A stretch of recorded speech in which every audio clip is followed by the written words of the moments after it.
ये है हापुड़ स्थित धौलाना में CIDC यानी कंस्ट्रक्शन इंडस्ट्री डेवलपमेंट काउंसिल का कौशल विकास केंद्र।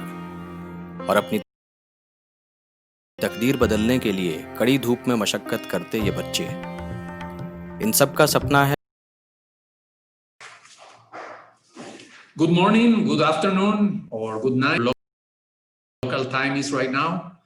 I am happy and honored to share with you this presentation, Technological Acceleration of the Ready-Mix Concrete Industry Due to the COVID-19 Pandemic, Our Story, the Guatemalan Experience. And to begin with, Guatemala and India, we live far, far away. We are not less than 15,000 kilometers apart from India. For sure, more than 24 hours flying from one place to another. For sure, different customs, different traditions, but unified by concrete. Elaborating concrete, that's done probably the same way anywhere.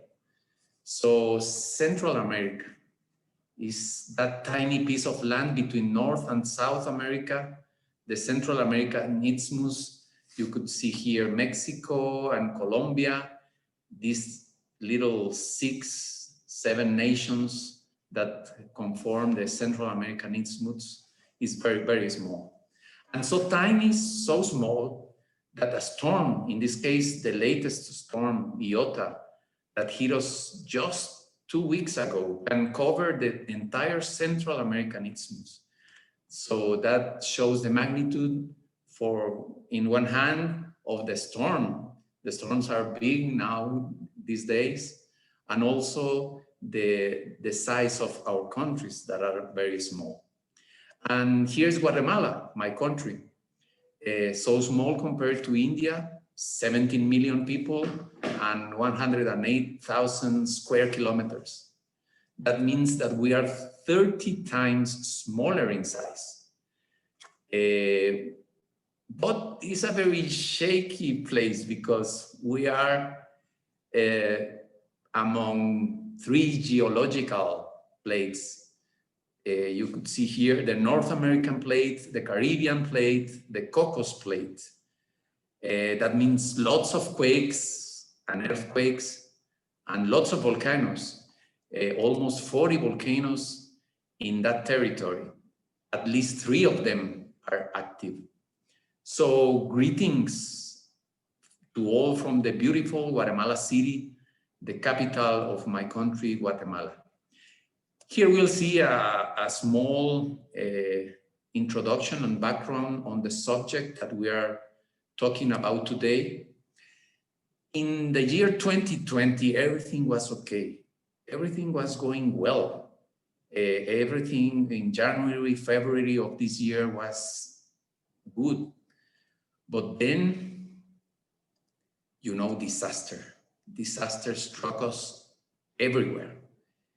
And here's a map on how the cumulative cases look like around the world these days. US, Europe, South America, Central America, Asia, India in particular. You know, almost 60 million cases around the world, 1.5 million deaths globally. That's a lot. In my country, in Guatemala, the numbers you see are small numbers, maybe for everybody, only around 110,000 cases, nearly 4,000 deaths. Fortunately, 100,000 people have recovered from the pandemic, but in a small country as Guatemala, those numbers are large. And here we could see the daily cases and the daily deaths in Guatemala. You could see here the peak of the cases and the deaths were in July, mid-July of this year, around almost 1,500 cases and a little over 40 deaths a day. That's on July. And you could say how has been diminishing. But yeah, looks like we are not even in the second wave yet. So here it looks only down, but we are expecting a second wave, as everybody. So we'll see what happens. So this has terrible effects on every country in the world. The first reactions on March and April were lockdowns and curfews, and that's how our cities and towns look like over here. I suppose that's how it looked in every place in the world. You know, empty streets, empty buildings. That's how it looked here in March and April of this year. And the ready-mix industry, what were the first reactions? It was a shock. What could we do? No more construction projects, everything stopped. And what we start to do as an industry? And after the shock, we thought helping with cleaning the streets with lots of water and soap was the solution and was a great idea, maybe. So we didn't know at the time if that could help with something. Maybe, I suppose, at least was a psychological help, but unfortunately, not more than that. And for sure, nothing that will help our industry in the financial numbers. But at the time, we have the trucks, we have the people, so we try to help. And you could see our budget and our sales, how it looked like through the year 2020.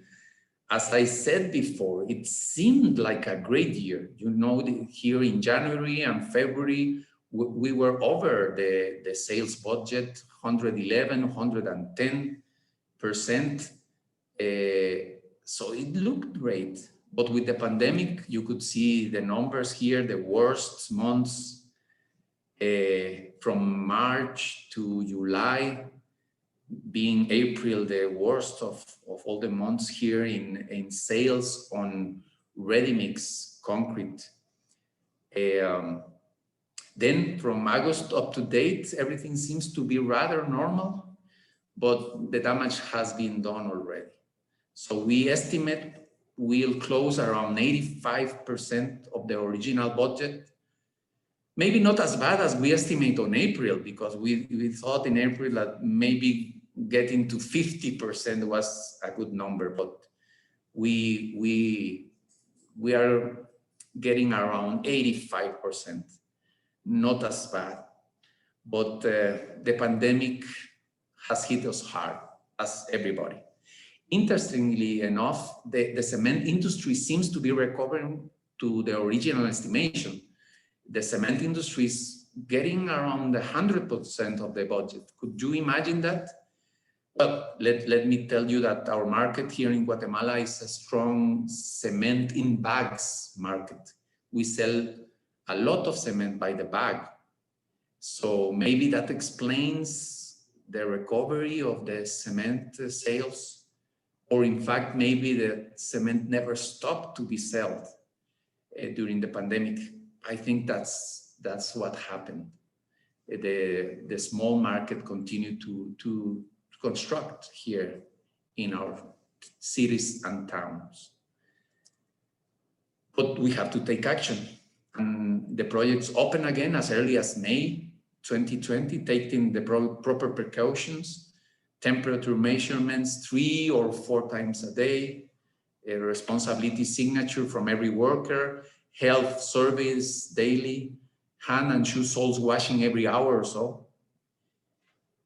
Even on the helmets, you could find valuable information, even using different colors, ID codes, week number, working area, working sub-area, type of activity, that kind of things. And let me tell you, our construction industry in Guatemala, including ready-mix industry, is very conservative and rather slow, so to speak, where the decisions on the way to improve with new methods and new initiatives could take months, years, maybe. So we have to find new ways to work because we were trying to rescue the year 2020. And we did. is starting with the easy things to do, the cost reductions. We'll see some examples here. For example, starting with the compressive strength. We sell the majority of our concretes by compressive strengths, and it's one of the most important parameters that we measure in plants and projects. In our case, we sell by minimum strength. You know, we could see here a normal distribution of strength results, and to achieve that minimum strength, we have to be able to achieve a mean of required strength, where the results are gathered. We need that to achieve the minimum strength. We have to give more strength as a mean. But the problem is that we give in the range of what I call the gift zone. So that's magnificent for the client, of course, but not much for us, unless in the present circumstances. So we review those gift zones for the different types of concretes and try to reduce them to where they should be, covering the required strengths, yes, but not very much more. And we save tons of cement, and tons of cement are tons of money, So the other important source of cost reduction focuses on achieving synergies between components of the mixes. For example, the proper combination of different types of cement. We have several types of cement with different percentages of supplementary cementitious materials. In our case, it's natural pozzolan. Since we have lots of volcanic ash, that makes sense. Usually, the more SEMs that the cement has, the cheaper it is. Interestingly enough, we found out that we can achieve significantly cost savings when we use a combination of more than one type of cement in our mixes, combining performance with price.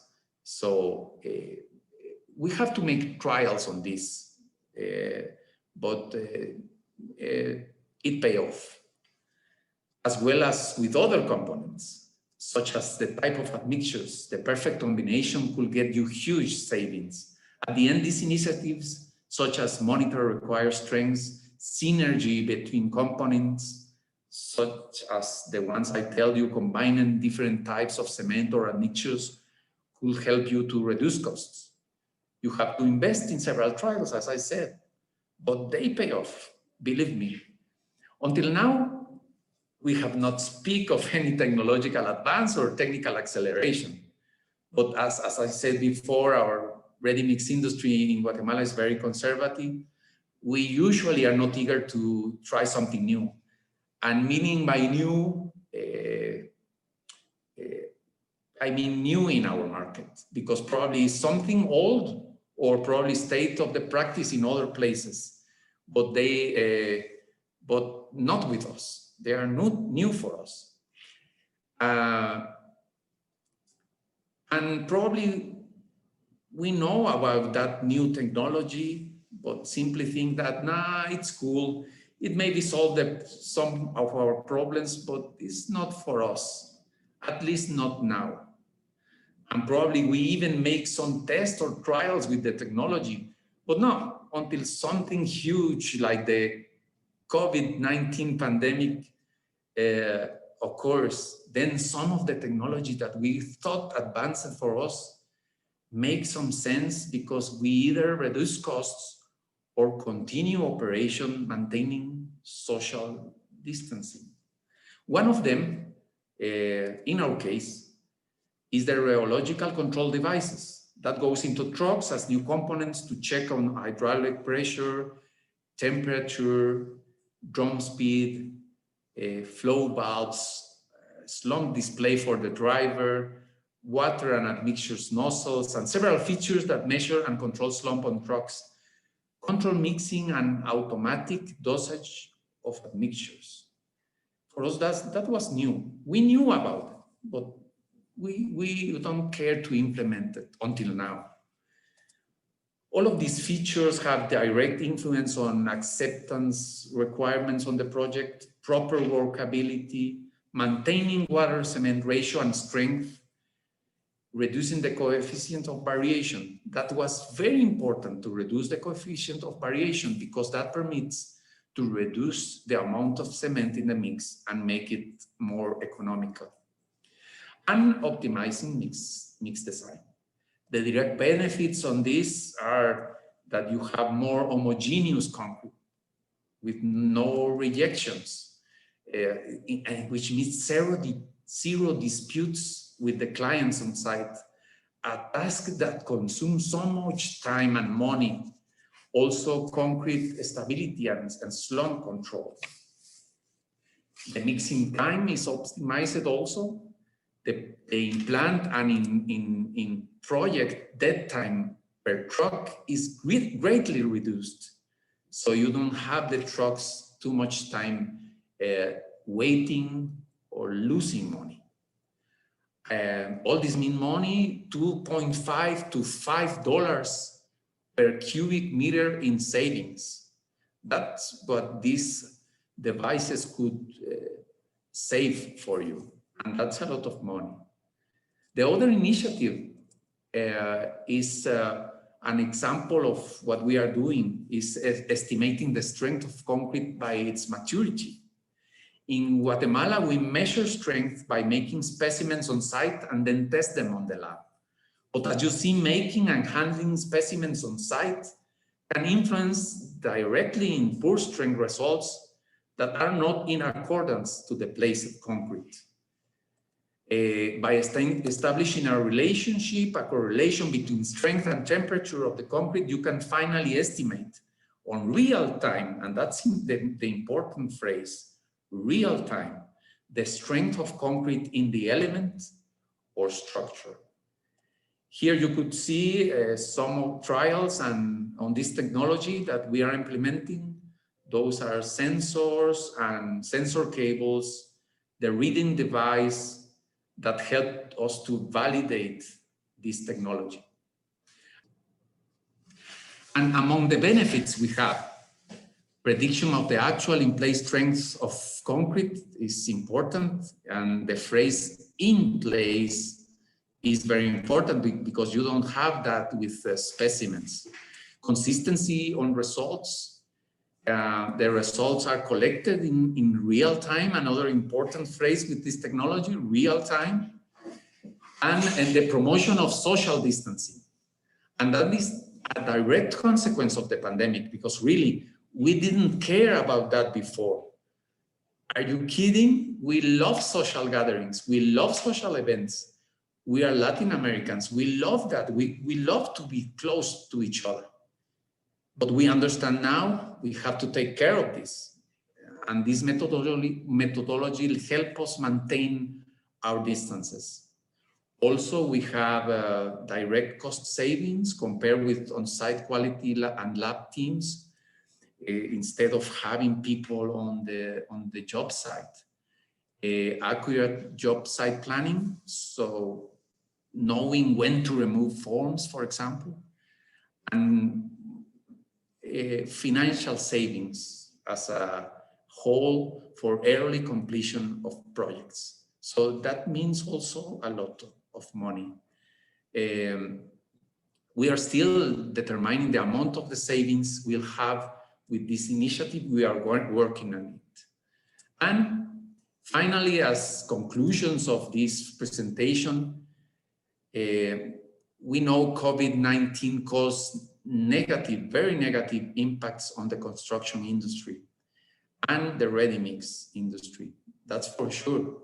But with proper actions, we were able to come back. Probably not to 100%, but we are doing better than we expected in April of this year. And also, COVID-19 was an accelerator. You know, it seems like contradictory, but something bad accelerates our technology for new ways of doing things that maybe before we were afraid to use, you know, but now we use it thanks to COVID-19. So then, thank you very much for your attention. and hope everyone is doing well wherever you are. Thanks. Thank you very much. Good day.